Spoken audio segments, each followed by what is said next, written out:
Assalamu alaikum, dear students, all the viewers, and my respectable guardians and all.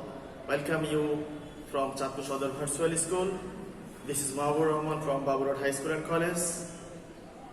Dear students, you know our education system is greatly hampered by pandemic COVID-19. Though our government are trying their level best to make up their loss by different initiatives like Amar Ghare Amar School and also different initiatives to make up their loss. But our Chatpur Secondary Education Officer Mr. Kamal Hussain also launched a very effective initiative measures to launch Chatpur Sadar Virtual School to make up your loss. This is a very effective and very beneficial for the students of all classes of Chatpur and also outside of Chatpur. I think, dear students, if you follow the classes of Chatpur Sadar Virtual School, I think you are greatly benefited with these classes. And I think already JSC and PSC exams has already banned, but your annual exam will be held with due time, I think, and we still pray to God that we are still okay, we did not affected by COVID-19. And dear students, I think all of you are okay safely in your home and enjoying your classes from Chatpur Sadar Virtual School and Amar Ghare Amar School, also from Baburhat High School online classroom. Baburhat High School online classroom also launched effective measures to continue online classes. I think all of you are enjoying these classes from these medias and you are greatly benefited with these classes. Dear students, in my previous classes I have discussed about right from verb and also some other grammatical parts, and I think that all of you are benefited greatly from that classes. I also discussed about 4 effective skills of learning English: reading, writing, speaking and listening. And that classes also, I think all of you are enjoyed greatly and you are benefited. And today I will discuss with you about completing sentence. You know that it is also a very important grammatical chapter from 6 to 10, and it has a great relation of different grammatical chapters. And this is very effective rules. I like my previous classes, I like to make you learn from examples. Here there will be no difference. I also want to make you learn from examples. Here you are watching, there is about 10 rules, 10 sentences, 10 examples, and you will learn how to make completing sentence. I think if you follow these 10 rules, you will be able to complete the sentences which are available in your different examinations. And first one, dear students, first one you see that if you go, I shall come. Dear students, you know that there is 3 rules of if. If there is present indefinite tense, after if there is present indefinite tense, there will be future indefinite tense. The next sentence will be the future indefinite tense. Here you see that if you go, I shall come.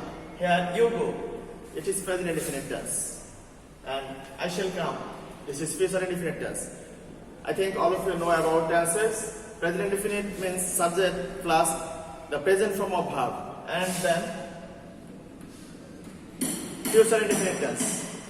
There is future indefinite tense there is shall or will after subject, and there is verb, and the verb will be of course present form. So in first form, the first rule there is present indefinite tense and future indefinite tense after if. And in rule number 2, you went, I would come. If there is first indefinite tense, if there is first indefinite tense after if, there will be first conditional. I think all of you know about first conditional. What is first conditional? Do you know about it? I think all of you know about it. First conditional means would, could, should, might. You have to use would, could, should, might like this after subject. And mostly used is would.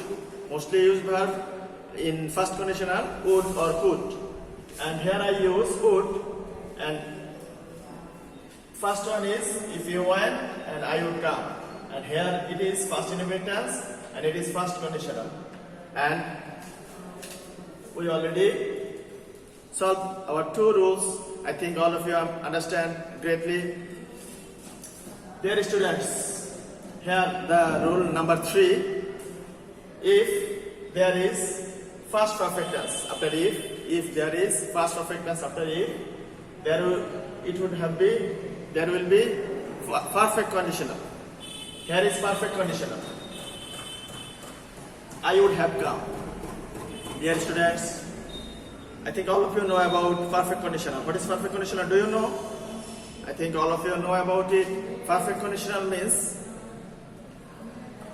there will be would, could, should, might, and have, would, could, should, might, and have, and the first participle form of verb after subject.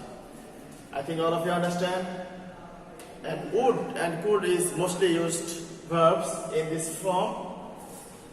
And here I use would and have and her first participle form of the verb of come.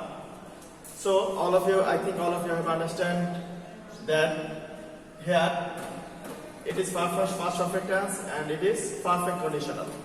So if there is first perfect tense after if, it will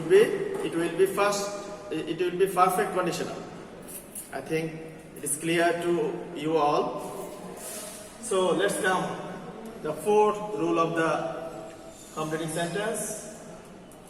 I think you know about it. If there is time, it may be high time, long time, or time. If there is time, high time, or long time in the first sentence of completing sentence, the second sentence will be first indefinite tense. Do you understand? I think all of you have understood this. If there is if there is high time, long time, or time, the next sentence will be first indefinite tense. Here it is high time, we went. This is first indefinite tense. I think all of you have understood this. And let's go to the rule number 5. Wish. I wish I were a bird. I wish I were a bird. Here, let's see. If there is wish in the first sentence, if there is wish after subject in the first sentence, the second sentence will be first indefinite tense. And if there is any be verb, like Amizal was where, the verb will be where. Though it is not similar to I, the where is not used with I, but in the case of wish, there will be where with I. Of course, you have to use with any subject. You have to use where. And the same way, as though or as if. In the second sentence, you see that there is as though or as if in the middle of the sentence, middle of the 2 sentences. And if there is as though or as if, the second sentence will be the same. First indefinite tense. If there is any main verb, it will be first tense. And if there is be verb, it will be where. Like that. Where is not used with he, but in the case of as though or as if, there will be where. I think it is clear to all. Let's see to the rule number 6. Let's come to the rule number 6. No sooner had he seen than I went. If there is no sooner in the beginning of the sentence, the first sentence will be first perfect tense and the second sentence will be first indefinite tense. Dear students, here you can follow that the two sentences in rule number 6 and 7, there is hardly and scarcely. In the beginning of the sentence there is hardly and scarcely, and here no sooner. And these two rules are all almost same. Here the first two sentences will be first perfect tense and second sentences will be first indefinite tense. But the difference will be in the middle of the sentence, two sentences, there will be then and when. In the case of no sooner, you have to use then, and in the case of hardly or scarcely, you have to use when. Is it clear? I think all of you have understand this.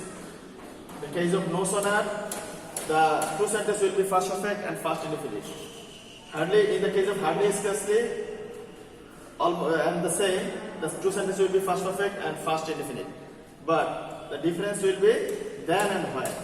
No sooner, in the case of no sooner, there will be then, and in the case of hardly scarcely, there will be when. Let's come to the rule number 8. So that here you see that there is an adjective between so and that.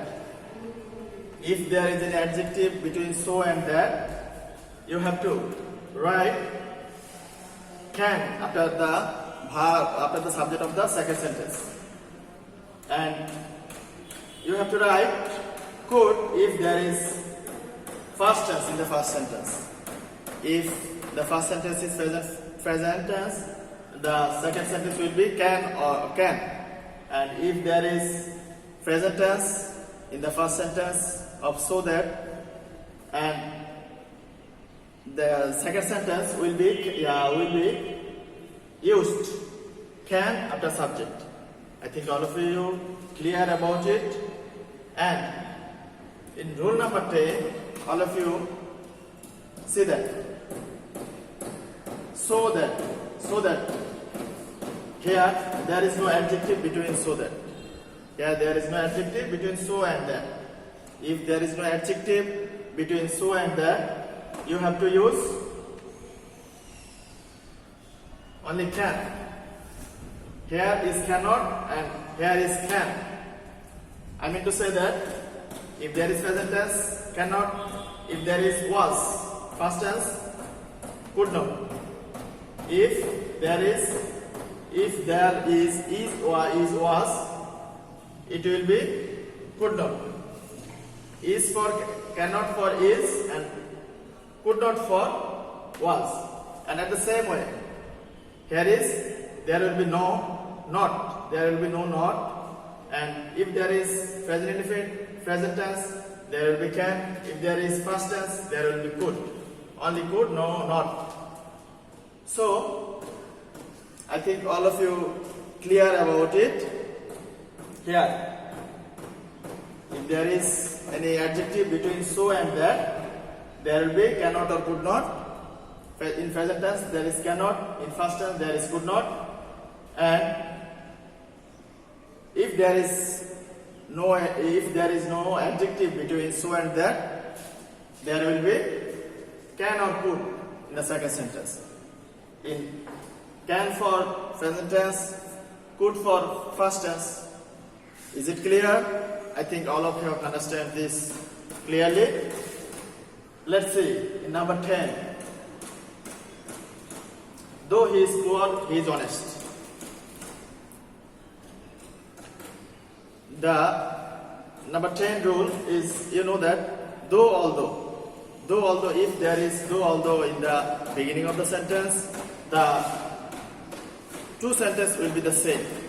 Two sentences will be the same. The tenses will follow the same form of the tenses. Here is though he is poor, he is honest. Here, his poor is present indefinite tense. He is honest, also present indefinite tense. And these two sentences are same because of though or although. It may be although, though or although, the same, almost same. And I think all of you have understand these rules. And for your homework, you can follow these sentences, these 10 rules. At first, dear students, at first you have to write 10 rules. What I have said. You have to write 10 rules by following these examples. This is your homework. You have to write 10 rules by following these examples. Suppose you have to write the first if plus present indefinite plus future indefinite. The first rule is if plus present indefinite plus future indefinite. Second rule will be if plus past indefinite plus past conditional. Third rule is if plus past perfect plus perfect conditional. And you also write the another examples of without it. Other than it, you have to write another examples and also write the rules in Bangla, not in English. You can write it in Bangla, if plus present indefinite plus future indefinite. And in number 4, it is high time. If there is high time or long time or time, the second sentence will be first indefinite tense. I think all of you have understood it. And you have to write in the same way the 10 rules of the completing sentence. Is it clear? I think all of you have understood clearly. And if you have any question, if you have any query, you can ask me through our pages, through the number, and I think all of you have understand it. And if you do not understand anything, you can cooperate and you can communicate with us through our number. So, dear students, I think all of you have benefited greatly with these classes, and I honestly request you that you follow the classes of Sodor Bharsual School and Babur High School online classroom. And at the same way, Amar Ghore Amar School, the initiatives of the government, Bangladesh government, I think you will make up your rules, you will make up your cooperation with the school, and we hope that very quickly we will come to our school. We will be quite okay within the shortest time, and pray to God that make the world livable and make us happy. Thank you all my students, and see you again in another class and in another day. Till then, Allah Hafiz.